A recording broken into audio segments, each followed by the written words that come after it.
the clip that ESPN put out about 5 and 6. They're addressing the Jordan Rules book, the famous book that everyone should go out and read, which does have a part about how, MJ doesn't go back to Chicago for a practice and blows Doug Collins off Christmas Eve.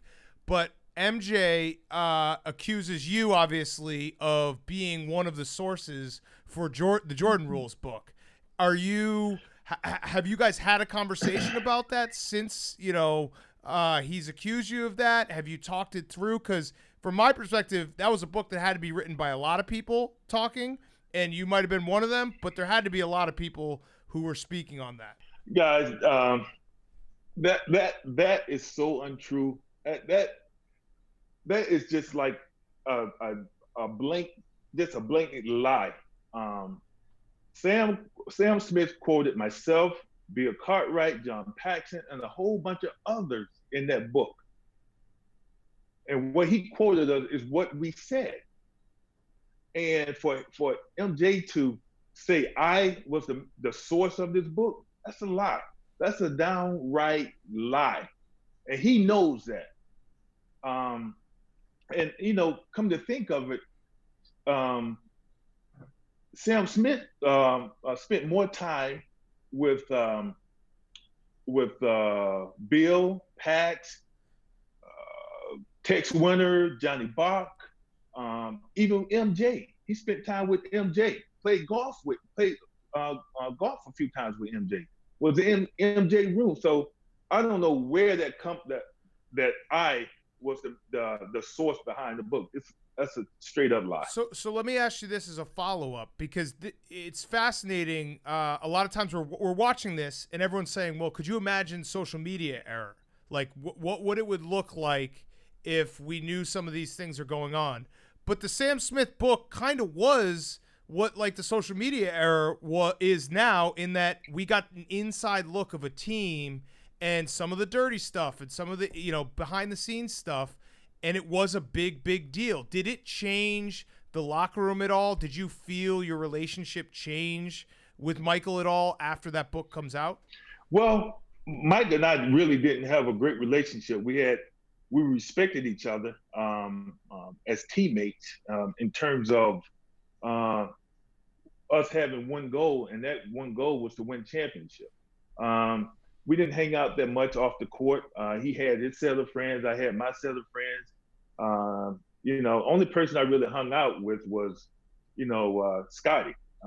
We were at places together all the time. So as far as changing, I think you have to ask MJ that question, because, we weren't close at all. Right.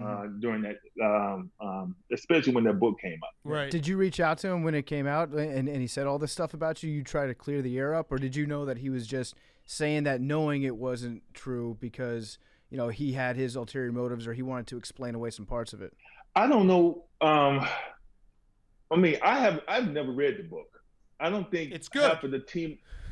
Is it good? Yeah. Kudos to Sam. I don't know if anybody on the team read it either, but during that time. But I think MJ already had his mind made up in terms of who he thought the source was.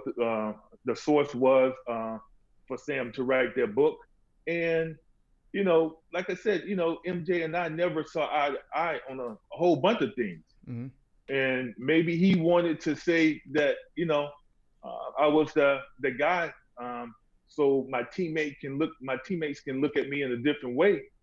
But I'm the type of guy that, if you come at me the wrong way, it's not going to happen. Right.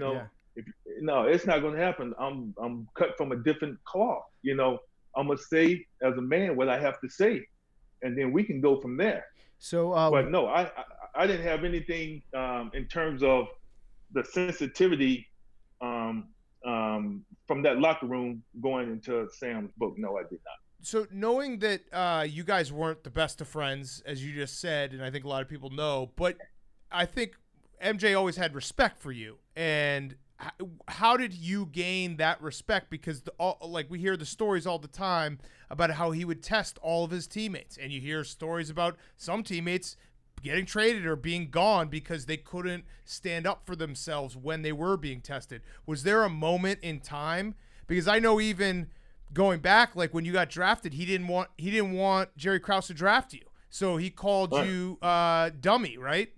Basically your first year. Well, he called me a whole bunch of things my first year. And believe me, I called him a whole bunch of things too as a rookie.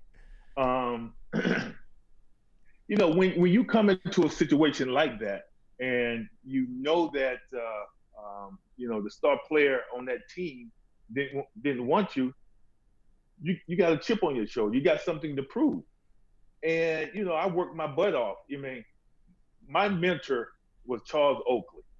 Man, I mean, what a great human being when I say that. And I say that sincere. He taught me so much, especially in practice. He used to kick my butt, you know, over 60, 80% of the time in practice. But I learned from him. And I just kept working, man. And you know, I guess you can say the rest is history. Yeah. Was there a moment, because I feel like Charles Oakley might even be a guy where it's harder to gain his respect in a sense than MJ, because Oakley was a tough dude, still is a tough dude. Was there a moment in practice when you were like, I don't know if I can hang with this guy? Man, that was almost every day. I mean, in terms of the physicality, the pushing, the shoving, you know, I could have laid down, but I know that being around Oak, all those moments that I couldn't quit. I had to stand up and do whatever I had to do to show him that I could earn his respect. One of the best parts of the documentary so far was your reaction to that Pistons series where they walked off the court, didn't shake your hand. I think you called them little bitches. Have you heard from anybody on the Pistons about that? Well, you know, the ironic thing about that was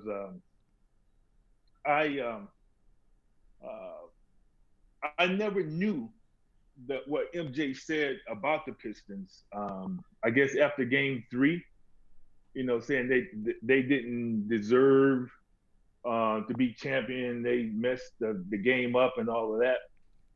If I had known that, I don't think I would have called them bitches. I would have said crybabies. But to answer your question, I talked to Isiah Thomas, and we had a great conversation, man. I mean, and I see Isiah all the time at All-Star Weekend. We have great conversations. So we had a great conversation about everything, and it's cool. I just put it that way.